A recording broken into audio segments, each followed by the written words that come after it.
Hey all, I'm Kara Perez, founder of Bravely Go, and today I want to talk about 7 lies that are keeping you in debt. There are some financial lies that are so deeply embedded in our world that we don't even recognize them as lies anymore. But understanding that they are in fact lies, and sometimes even scams, is the first step to freeing ourselves of them and to helping get us out of the debt that these lies create. If you are into this type of content, please consider becoming a patron. Our patrons get an exclusive money community, event discounts, and personalized help in getting your money right. Patrons help us create the show that you know and love here on YouTube, as well as content across all of our other platforms like Instagram and TikTok.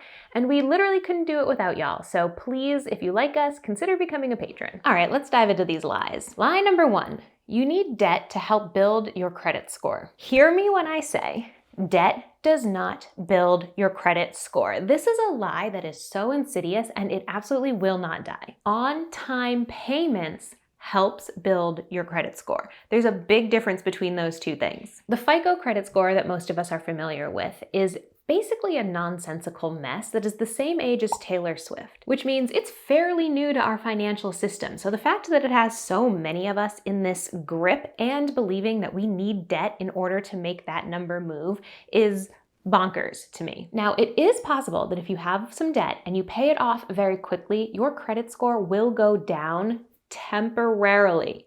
Hear me when I say temporarily. But that doesn't mean that carrying debt will help your score go up. Paying off debt quickly simply means that your financial life has changed. And in the minds of these credit bureaus, and when I say minds, I really mean algorithm of these credit bureaus, a drastic change to these credit bureaus is seen as generally negative. So they kind of knee-jerk react to a big change where you've paid off this debt and say, hold on.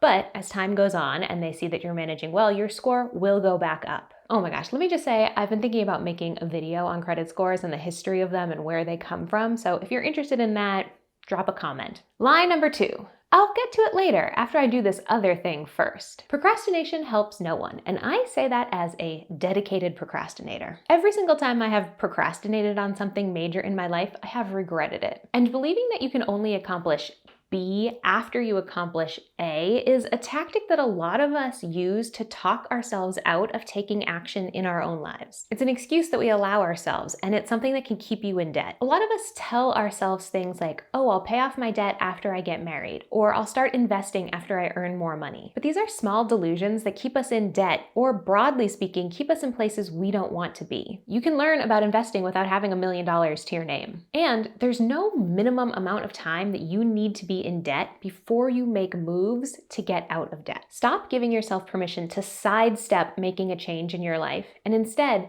give yourself permission to actually just make that change instead. Financial lie number 3. A budget is punishment and limits your freedom/fun. Okay, as someone who is dedicated to budgeting and really believes that it's the single most useful thing that you can do in your financial life, this lie really bums me out. All a budget is organizing the cash flow into your life and the spending out of your life. That is literally all a budget is. And yet we all fall prey to this lie that by budgeting or by simply looking at your money, you are going to drain all of the fun out of your life. This is a sick mindset and it is propaganda against budgeting, and I won't stand for it. But seriously, having this mindset that somehow taking control of your money via a budget is going to delete fun out of your life is really unhelpful, and it will keep you in debt for the long term. Financial lie number 4. If I don't have that thing now, I will not be happy.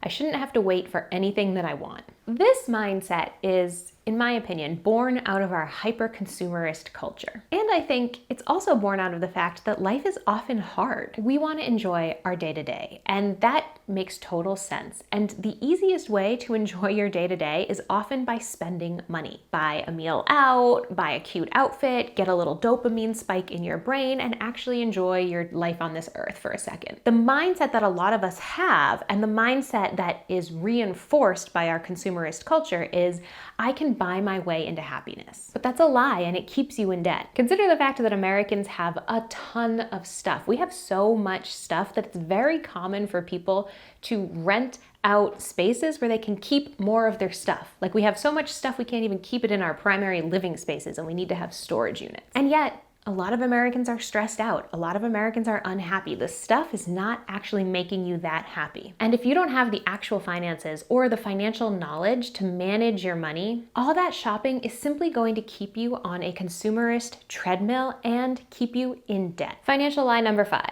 Not being on the same financial page as your spouse isn't a big deal. Now, y'all know that I am an advocate for keeping bank accounts separate from your romantic partner. That's not what I'm talking about here. I am not saying you need to share bank accounts in order to have a loving relationship and a responsible financial life. However, I am saying that you need to have open communication and trust in your romantic and financial life in order for you and your spouse to move forward together financially. If one of you thinks that it's totally okay to carry credit card debt and the other one thinks that credit card debt is the devil, that is not being on the same financial page.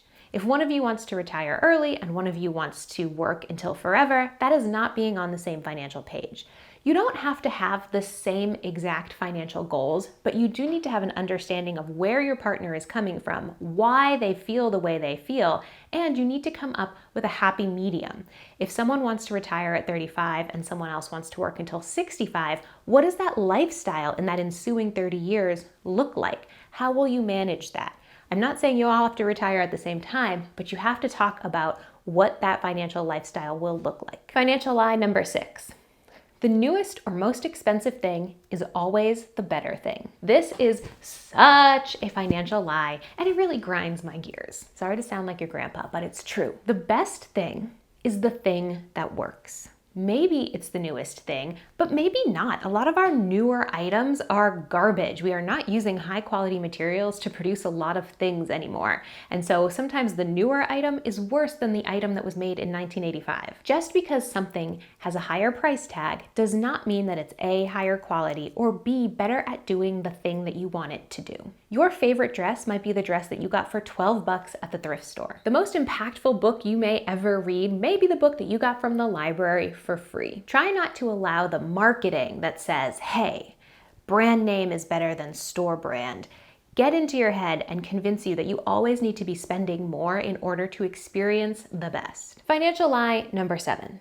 Shopping is my hobby. Shopping as a hobby is a byproduct of living under capitalism. If spending money is your hobby, and I want to say this, I don't want to sound judgmental, but if spending money is your hobby, I would really encourage you to sit down and review that. Because to me, simply spending money is not a hobby in the same way as like reading or sewing or golfing is. Reading, sewing, golfing, these are skills that you can develop and they bring you intrinsic pleasure. Shopping or simply just spending money, that's so broad. You could spend money on a yacht or you could spend money at the thrift store. The thing that you're doing, the hobby that you're curating is the spending of the money. It's not necessarily so much what you're actually buying.